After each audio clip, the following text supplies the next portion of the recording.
بسم اللہ الرحمن الرحیم۔ اللہ تبارک و تعالیٰ کے پاکیزہ نام سے آغاز کرتے ہیں جو بہت مہربان نہایت رحم والا ہے۔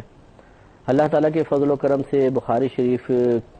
کا درس کا سلسلہ جاری و ساری ہے اور ماشاءاللہ 162ویں حدیث تک ہم پہنچ چکے تھے۔ حضرت ابو ہریرہ رضی اللہ تعالیٰ عنہ سے مروی یہ حدیث ہم نے آپ کی خدمت میں بیان کر دی تھی کہ نبی کریم صلی اللہ علیہ وسلم نے ارشاد فرمایا کہ تم میں سے جو شخص وضو کرے تو اپنی ناک میں پانی ڈال کر ناک صاف کرے۔ تو اس پر میں نے پچھلے پروگرام کے آخر میں تھوڑا سا کلام کیا تھا کہ اس سے معلوم ہوا کہ ہمارا مذہب اسلام صفائی ستھرائی کو پسند کرتا ہے، اور میڈیکل سائنس بھی یہی کہتی ہے کہ انسان اپنے آپ کو صاف ستھرا رکھے تو اس طرح بہت ساری بیماریوں سے وہ محفوظ رہ سکتا ہے اور دوسروں کو کوفت بھی نہیں ہوتی ہے۔ خصوصاً تبلیغ دین کرنے والے افراد کو چاہیے کہ اپنے آپ کو صاف ستھرا رکھیں، ان کے بدن سے کوئی اسمیل گندی ایسی نہیں آنی چاہیے کہ کوئی قریب آتے ہوئے کراہت محسوس ہو، اور اگر داڑھی ہے تو ذرا کنگھا وغیرہ کر کے رکھے انسان، اگر زلفیں بڑے بال رکھے ہوئے ہیں تو ذرا سنوار کر رکھیں، ایسا نہ ہو کہ بال یوں بکھر رہے ہیں، داڑھی ٹیڑھی میڑھی ہے اور منہ یعنی نہ برش استعمال کرتے ہیں نہ مسواک یوز کرتے ہیں۔ بعض ایسے بھی ہوتے ہیں بے پرواہ قسم کے لوگ، تو اس سے سامنے والے کو ایسی اسمیل محسوس ہو، اور پھر کئی دن تک نہ نہانا اور گندی ٹوپی استعمال کرنا کہ وہ ہاتھ لگ کر کالی ہو چکی ہے لیکن وہی استعمال کی جا رہی ہے۔ تو اس سے بہرحال ہو سکتا ہے کہ ہم ایک ایسے ماحول میں ہوں جہاں اس قسم کی گندگی کو برداشت کر لیا جاتا ہو اور کوئی اس کو فیل نہ کرتا ہو، کہ بعض گھروں کا ماحول ہی ایسا ہوتا ہے کہ یہاں تھوک رہے ہیں، یہاں کلی کر رہے ہیں، گندے کپڑے پڑے ہوئے ہیں، مکھیاں اڑ رہی ہیں، بھنک رہے ہیں گھر میں، اور وہ بڑے آرام سے گھر میں گزارا کر رہے ہیں۔ وہ اپنے گھر کا ایک اپنا ماحول ہے، ضروری نہیں ہے کہ آپ کے گھر کے اس ماحول کو باہر والے بھی قبول کر لیں گے۔ اس لیے کوشش یہ کرنی چاہیے کہ صفائی ستھرائی ہر شخص قبول کر لے گا لیکن گندگی ہر شخص قبول نہیں کرتا ہے۔ اس لیے انسان کو یہ بھی سوچنا چاہیے کہ ایک ہمارا خاندان کا یا اپنے گھر کا ایک اپنا رسم و رواج ہے، اپنا ایک ماحول ہے، اپنا ایک زندگی گزارنے کا طریقہ ہے، اور ایک مجموعی اعتبار سے وہ طریقہ ہے کہ جس کو پڑھا لکھا طبقہ، مالدار طبقہ، جو ذی شعور لوگ ہیں پسند کرتے ہیں، اور اس کو ایک باسلیقہ مرد یا باسلیقہ عورت کے لیے ایک دلیل قرار دیتے ہیں کہ ہاں جو اس طریقے سے رہے گا وہ ایک باشعور ہے، باسلیقہ ہے۔ تو اس لیے اور خصوصاً یہ چیزیں بہنوں میں زیادہ ہونی چاہیے، اپنی صفائی ستھرائی کا لحاظ رکھنا، کیونکہ عورت اگر گندی ہوگی تو پورے گھر گندگی کا شکار ہو جائے گا۔ تو بہنوں کو بھی خاص طور پہ توجہ کرنی چاہیے، کیونکہ خصوصاً جو بچیاں ہوتی ہیں جنہوں نے کچھ عرصے بعد سسرال جانا ہے، اگر یہ اس طریقے سے بے پرواہی کے ساتھ زندگی گزاریں گی اور تو یقینی سی بات ہے کہ سسرال جا کر اسے بھی بالکل گٹر کا ڈھکن بنا دیں گی، اور گٹر والا ایک ماحول، ایک خراب قسم کا گندا ماحول بنا دیں گی کہ مطلب توا برتن پڑے ہیں تو وہ ایسی نہ دھوئے ہیں، رات کو 2 دن کے برتن جمع کر کے دھونا، اور ڈبوں کے اندر کیڑے پڑ گئے ہیں اور گرد کی تہیں جم رہی ہیں کچن کے اندر، جو پھوہڑ قسم کی عورتیں ہوتی ہیں تو ان کے نتیجے اس طرح دیکھے جا سکتے ہیں۔ اور گندے کپڑے ہیں تو واشنگ مشین میں ڈال دیے، بالٹیوں بھر کے رکھے ہوئے ہیں، بھئی کب دھونے ہیں، دھو لیں گے جب ٹائم ملے گا، اور 1 ہفتہ 1.5 ہفتے کے کپڑے اس میں بدبو کیڑے پڑ جائیں۔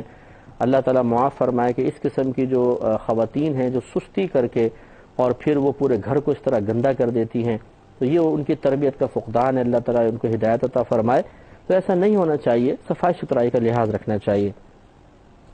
اور نبی کریم صلی اللہ علیہ وسلم نے ارشاد فرمایا جو پتھر سے استنجا کرے تو طاق مرتبہ کرے۔ یہ پہلے پچھلے پروگرام میں بتا دیا کہ خاص طاق عدد میں کرنا کوئی واجب نہیں ہے، ہاں سنت یہ ہے کہ اگر آپ نے ڈھیلے وغیرہ یوز کرنے ہیں تو 3 ڈھیلے کم از کم یوز کر لیں، یا 5 یا 7 بھی کر سکتے ہیں، طاق عدد میں رکھیں یہ اچھا ہے۔ لیکن اگر کوئی 2 کرتا ہے، 4 کرتا ہے، 6 کرتا ہے تو کوئی گناہ نہیں ہے۔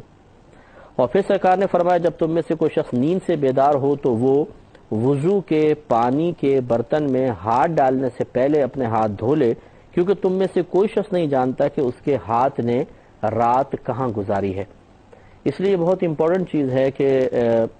اس پہ دیکھیں نبی کریم صلی اللہ علیہ وسلم توجہ دلا رہے ہیں، کیونکہ ہو سکتا ہے کہ رات کو سوتے ہوئے انسان کھجاتا ہے، کوئی خراب گندگی پہ ہاتھ لگ گیا، بعض اوقات ہوتے ہیں دانے وغیرہ ہوتے ہیں اس میں ہاتھ لگا، ہاتھ پہ خون وغیرہ لگ گیا، پیپ لگ گئی، یا کوئی مچھر مار لیا اور مچھر سے بلڈ ہاتھ پہ لگ گیا، اب آپ ڈائریکٹ جا کے پانی میں ہاتھ ڈال دیں گے تو یہ گندگی اس پانی کے اندر شامل ہو سکتی ہے۔ تو اس لیے بہتر ہے کہ پہلے اپنے دونوں ہاتھ دھوئے جائیں۔ یہ بھی آپ دیکھیں ہمارا مذہب صفائی کا ہی درس دے رہا ہے. نبی کریم صلی اللہ علیہ وسلم ہمیں آداب سکھا رہے ہیں کہ ایک دم ایسا نہ کرو کہ جس پانی سے بھی تم نے وضو کرنا ہے، صفائی کرنی ہے، چہرہ دھونا ہے، اسی کے اندر گندگی ڈال دو، تو یہ مناسب نہیں ہے. اس لیے ان ہدایات پر ہم سب کو غور بھی کرنا چاہیے، اور غور کرنے کے بعد انہیں عملی طور پہ اپنی زندگی میں نافذ بھی کرنا چاہیے. اس کے بعد اگلا عنوان امام بخاری رحمۃ اللہ علیہ نے قائم فرمایا ہے، باب غسل الرجلین ولا یمسح علی القدمین، یعنی اس بات کا باب کہ پیروں کو دھویا جائے اور قدموں پر مسح نہ کیا جائے. حضرت عبداللہ بن عمر رضی اللہ تعالیٰ عنہ بیان کرتے ہیں کہ ہم نے ایک سفر کیا تھا. اس سفر میں نبی کریم صلی اللہ علیہ وسلم ہم سے پیچھے رہ گئے تھے، یعنی ہم تیزی سے ذرا جانور چلاتے ہوئے اپنے سواریاں آگے آ گئے تھے، نبی کریم صلی اللہ علیہ وسلم پیچھے پیچھے تشریف لا رہے تھے. پس آپ نے ہم کو پا لیا. اس وقت ہم عصر کی نماز میں تاخیر کر چکے تھے، پس ہم وضو کرنے لگے. یعنی تھوڑا سا آپ لوگ جیسے وہاں پہنچے ہیں تو عصر کا وقت بڑا قلیل رہ گیا تھا. اور یہ دوسری حدیث ایک دفعہ پہلے بھی بیان ہو چکی ہے غالباً، کہ اس میں صحابہ کرام میں اختلاف ہوا کہ کیا نبی کریم صلی اللہ علیہ وسلم کا انتظار کر لیا جائے یا پھر ہم وضو کر کے نماز پڑھ لیں. تو بعض نے کہا انتظار کیا جائے، بعض نے کہا کہ اگر ہم انتظار کریں گے تو عصر کی نماز قضا ہی ہو جائے گی، اس لیے بہتر ہے کہ جلدی جلدی وضو کر لیا جائے. تو یہ پھر اس پہ اتفاق ہوا اور بعض صحابہ جو اکثر تھے انہوں نے جلدی جلدی وضو کرنا شروع کیا. اتنے میں نبی کریم صلی اللہ علیہ وسلم بھی تشریف لے آئے. تو فرماتے ہیں کہ اس وقت ہم عصر کی نماز میں تاخیر کر چکے تھے، پس ہم وضو کرنے لگے اور ہم اپنے پیروں پر مسح کر رہے تھے. مسح کر رہے کا مطلب یہ نہیں کہ پورے پیر پہ مسح کر رہے تھے، بلکہ ہو رہے تھے کہ جلد بازی کے اندر بعض جگہیں دھل رہی تھیں اور پاؤں کے کچھ حصے پر خالی گیلا ہاتھ پھر رہا تھا یا وہ خشک رہ گئی تھی. تو نبی کریم صلی اللہ علیہ وسلم نے بآواز بلند 2 یا 3 بار فرمایا کہ ایڑیوں کے لیے دوزخ کی آگ کا عذاب ہے. ایڑیوں کے لیے دوزخ کی آگ کا عذاب ہے، یعنی ایڑیوں سے مراد جو بے دھلی ایڑیاں ہیں، یعنی جہاں تک پانی نہیں پہنچا ہے صحیح طریقے سے وہ عذاب میں ڈالی جائیں گی. اس سے بھی معلوم ہوا کہ پورے پاؤں کا دھونا فرض ہے. اگر ایک جگہ بھی سوکھی رہ جاتی ہے، تھوڑی سی بھی جگہ سوکھی رہ گئی تو عذاب کا انسان مستحق ہوگا. تو اس سے معلوم ہوا، پہلے بھی اس پہ کلام ہو چکا ہے، کہ ایک بات تو یہ کہ ادب اور احترام اپنے مقام پر ہے، لیکن اللہ تبارک و تعالیٰ کے فرض کی ادائیگی یہ بھی بہت اہم چیز ہے. تو نبی کریم صلی اللہ علیہ وسلم کا اگر وہ انتظار کرتے یہ ایک ادب کی چیز ہے، لیکن چونکہ نماز قضا ہو رہی تھی اس وجہ سے اگر انہوں نے نماز ادا کی تو ہم اس کو بے ادبی نہیں کہیں گے، کیونکہ ان کا یہ عمل اصل میں اللہ تبارک و تعالیٰ کے حکم کی تعمیل میں تھا، اس لیے اس میں گریز کا کوئی پہلو نہیں ہے. اگلا باب قائم کرتے ہیں، باب المضمضۃ فی الوضوء، وضو میں کلی کرنے کا بیان، کلی کرنے کا باب. اب حضرت حمران یہ اس سے روایت ہے، پہلے بھی 2-3 روایتیں ان کی گزر چکی ہیں، اور یہ حضرت عثمان بن عفان کے آزاد کردہ غلام ہیں. انہوں نے دیکھا کہ حضرت عثمان غنی رضی اللہ تعالی عنہ نے وضو کا پانی منگایا، پھر اس پانی کو برتن سے اپنے دونوں ہاتھوں پر انڈیلا، پھر انہیں 3 بار دھویا، یعنی اس طرح پہلے پانی ڈالا پھر اچھی طریقے سے اس کو ملا، یہ دھونے سے مراد ملنا ہے. پھر اپنا دایاں ہاتھ پانی کے برتن میں ڈالا، پھر کلی کی، پھر ناک میں پانی ڈالا، پھر ناک صاف کی، پھر 3 بار اپنے چہرے کو دھویا اور 3 بار اپنے ہاتھوں کو کوہنیوں تک دھویا، پھر اپنے سر کا مسح کیا، پھر اپنے ہر پیر کو 3 بار دھویا. پھر فرمایا کہ میں نے دیکھا کہ نبی کریم صلی اللہ علیہ وسلم نے میرے اس وضو کی طرح وضو کیا تھا، اور پھر فرمایا کہ جس نے میرے اس وضو کی طرح وضو کیا، یعنی عثمان غنی فرما رہے کہ میں نے سرکار کو دیکھا تھا آپ نے وضو کیا، اور پھر سرکار صلی اللہ علیہ وسلم نے یہ بات بیان فرمائی تھی کہ جس نے میرے اس وضو کی طرح وضو کیا، پھر 2 رکعت نماز پڑھی جس میں اپنے نفس سے کوئی بات نہ کی، یعنی دل میں جان بوجھ کر دنیا کا کوئی خیال نہ لایا، تو اللہ تبارک و تعالی اس کے گزشتہ گناہوں کو معاف فرما دے گا. اس حدیث پہ کلام ہو چکا ہے، یہ پہلے بھی حدیث آئی تھی، دوبارہ امام بخاری رحمۃ اللہ علیہ نے اس حدیث کو ذکر کیا، اور میں نے آپ کو پہلے بھی بتایا کہ امام بخاری رحمۃ اللہ علیہ ایک ایک حدیث کو کئی عنوانات کے تحت لے کر آئیں گے، اس لیے بعض اوقات تکرار اگر نظر آئے تو کوئی بات نہیں، وہ امام بخاری رحمۃ اللہ علیہ کا اپنا ایک ذوق ہے کہ آپ ایک حدیث کو ایک جگہ ذکر کرتے ہیں اور لیکن وہ حدیث جو ہے دو مضامین پر مشتمل ہوتی ہے، تو جب ایک جگہ وہ مضمون بیان ہو رہا ہو،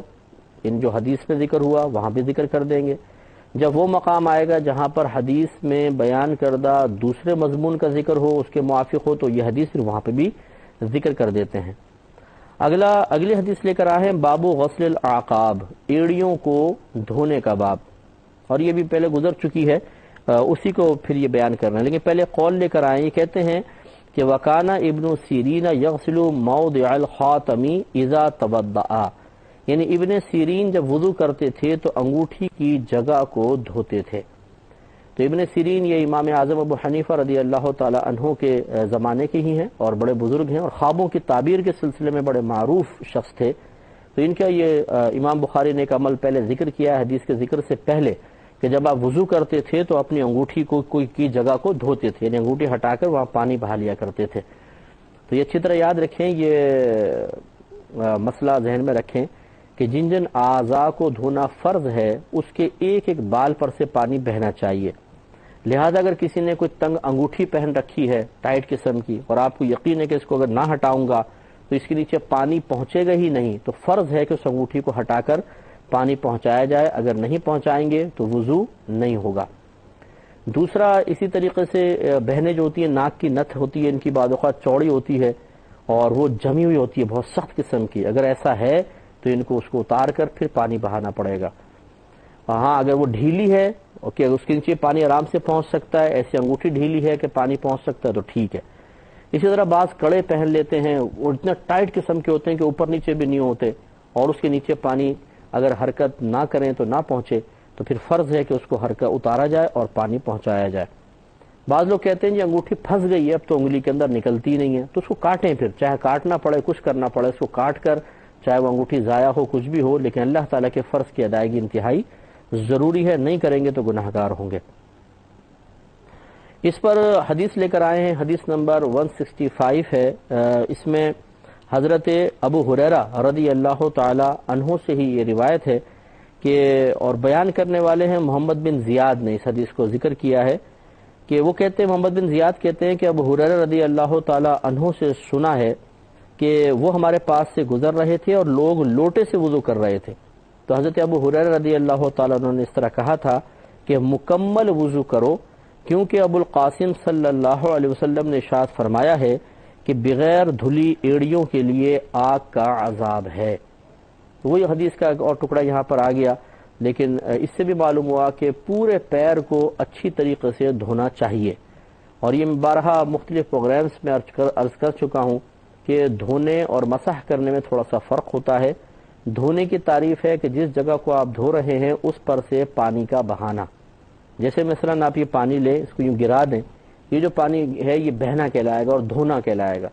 اور اس کے مقابل مسح کرنا ہوتا ہے، اس کا مطلب ہوتا ہے صرف تری کا پہنچانا۔ مثلا آپ نے پانی لیا، اس کو پھینک دیں، اب آپ اس طرح ہاتھ پھیرے، یہ تری ہے، تو تری کا پہنچانا ہے۔ تو مسح کرنا اور دھونا، یہ اس میں فرق ہے۔ تو چہرے کا دھونا فرض ہے، دونوں ہاتھوں کا کوہنیوں سمیت دھونا فرض ہے، پاؤں کا ٹخنوں سمیت دھونا فرض ہے۔ تو ان میں اگر بال برابر جگہ بھی ایسی رہی کہ پانی بہا نہیں، صرف ہلکی سی تری پہنچ گئی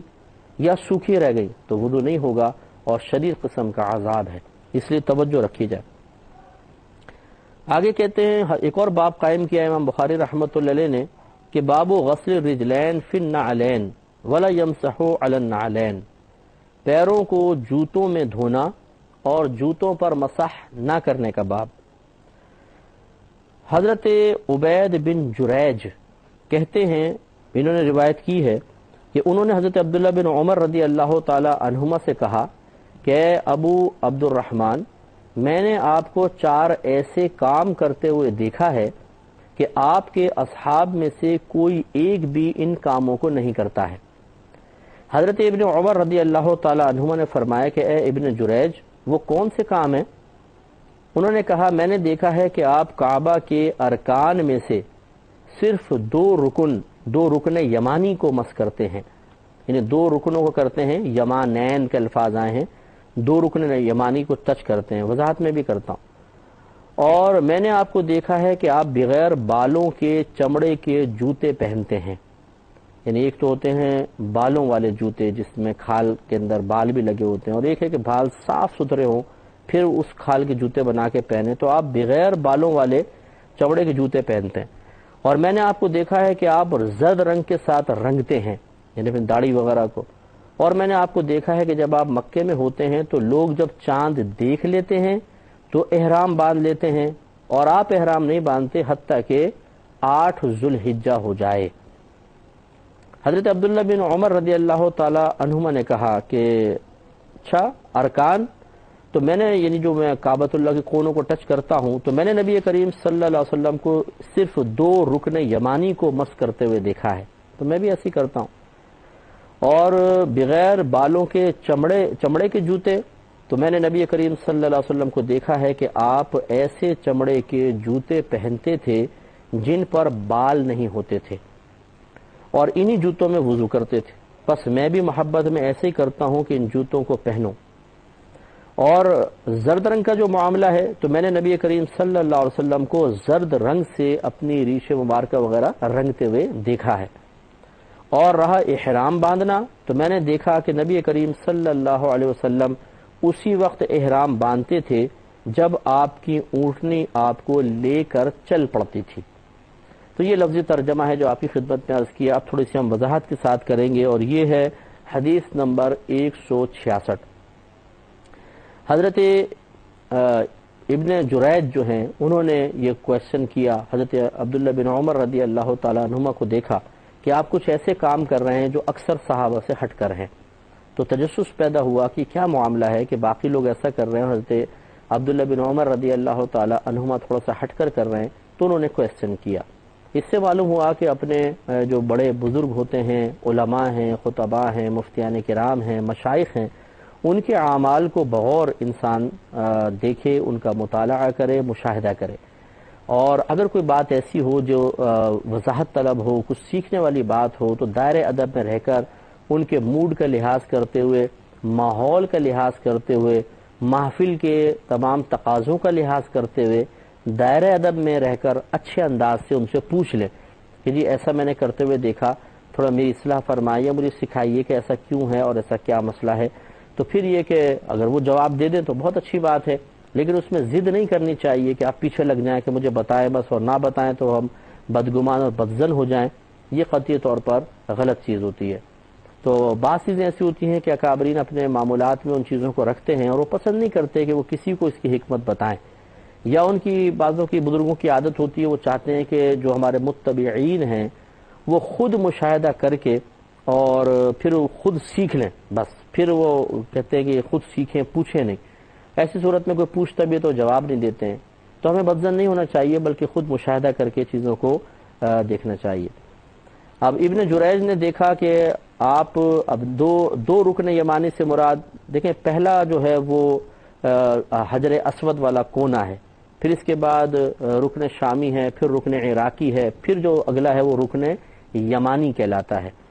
تو یہ جو حجر اسود والا ہے اور اس سے پیچھے والا جو اس طرف اسی کے ساتھ پیچھے چلے جائے رکن یمانی والا جو کونا کہلاتا ہے، اس کو یمانین کہتے ہیں۔ تو 2 رکن، تو وہ کہتے ہیں کہ میں نے آپ کو دیکھا کہ آپ رکن یمانی کو بھی مس کر رہے ہیں، پھر حجر اسود کے پاس آتے ہیں اسے بھی ٹچ کرتے ہیں، باقی 2 کونوں کو ٹچ نہیں کرتے ہیں، کیوں؟ تو حضرت عبداللہ ابن عمر رضی اللہ تعالی عنہما نے اپنا مشاہدہ بتایا کہ میں نے نبی کریم صلی اللہ علیہ وسلم کو ان دونوں کونوں کو مس کرتے ہوئے دیکھا، اس لیے میں سنت پوری کر رہا ہوں۔ اب آپ دیکھیے کہ ابن جریج یہ کہہ رہے ہیں کہ باقی کو میں نے ایسا کرتے ہوئے نہیں دیکھا، آپ کو دیکھا ہے۔ اس کا مطلب ہے کہ نبی کریم صلی اللہ علیہ وسلم کا عمل مبارکہ مختلف رہا ہوگا، یعنی کبھی آپ نے ٹچ کیا، کبھی نہیں بھی کیا۔ حجر اسود کو تو بوسہ دینا ہی ہے، 7 مطلب پھیرے لگتے، چکر لگاتے ہیں، تو 7 میں نبی کریم صلی اللہ علیہ وسلم حجر اسود کے پاس آئے، اس کو بوسہ دیا۔ لیکن رکن یمانی کو کسی نے تو جب دور سے دیکھا نا، آپ سرکار نے ہاتھ بڑھایا تو انہوں نے سوچا خالی بس ہاتھ اس طرح کیا ہے، ٹچ نہیں کیا۔